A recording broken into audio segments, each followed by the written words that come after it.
See if we just sat here and didn't talk, we'd be able to finish this stuff. Right. Now you're talking. Hey, sign language. I could drink with my left and sign stuff with my right. Okay, so this is your claret. Yeah, this is what we call the all-in, and we've enjoyed coming up with some different names for the wines over the years, and all-in was a term that I really wanted to use on a wine. And, from your poker days? Yeah, and I love poker. I mean, poker's is that where it comes from? Yeah. Okay, I kind of figured. And that's one of my favorite pastimes. And I thought about it. It must have been 2003, and I was trying to do an all-in claret, meaning a Bordeaux varietal blend,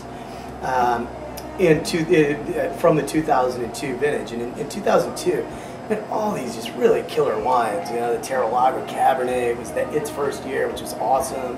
We did this Adams Knoll, another beautiful wine.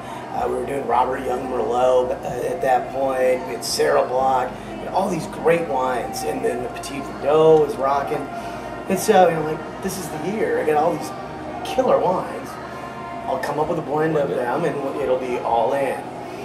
And I usually when I put a wine together, when I conceive something in my head, within 48 hours I can be done with it. And it's a lot of blending, tasting, ranking, back and forth. I started going on this all in, and first day, second day, third day, fourth day.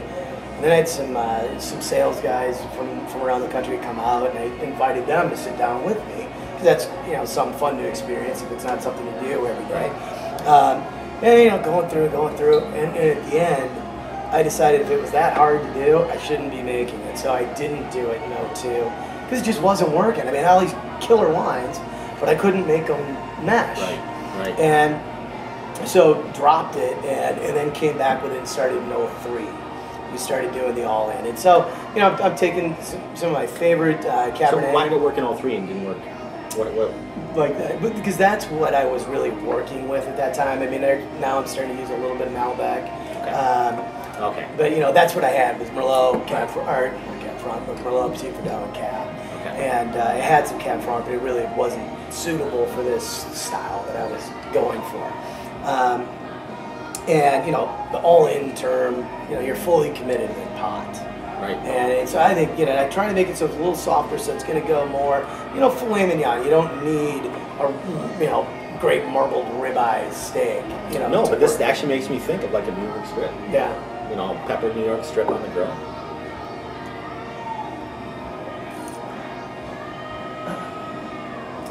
The spices come off the aroma right away. Mm-hmm. Follows right through to the taste. Yeah, it's a fun wine, and we at the winery we played poker, the entire cellar staff, the entire production staff. So my lab, my cellar, myself. Every morning break, lunch, and afternoon break, we were playing poker tournaments in our break room, and so we set up a room at the winery that was really just for production, because you can't play a full tournament in 15 minutes. So we'd have the chips, everybody would have their position, and at the end of break, you'd leave, come back at lunch, start up right where you were. And then, God forbid somebody was sick on a day in the middle of a tournament, and it happened, we set up... Go to their home? We set up what we called dinner plate tournament. So we did, paper plates, write down everybody's position at the table, their chip count, and we'd stick it up on the wall. And then when everybody's back, you pull the plate down, everybody gets the same chips, and you start right into it. And so it was pretty fun. And then we ended up... Talk about an incentive not to be sick. Quite a good program. Right, because you could just get dealt out, and Right. So, but we love it. There's a very drinkable wine right now. Mm-hmm. But there's some tannins in there. So yeah, you actually let it sit for a couple of years. Yeah, no, I think this is definitely one that go for a few more years. Right. It's about 35% Merlot, 10% Petit Verdot, balanced Cab. So I set it out to be a little bit softer than just Cab, but it's good depth and good grip. I'm making my own blend. Beautiful. So have you ever done one of those blending, get some people around? Absolutely. Blending thing. I think that's kind of fun. Yeah. When you get regular people blending to see how close they can with their own. And I've done that with the wine club, and you know, we've done things.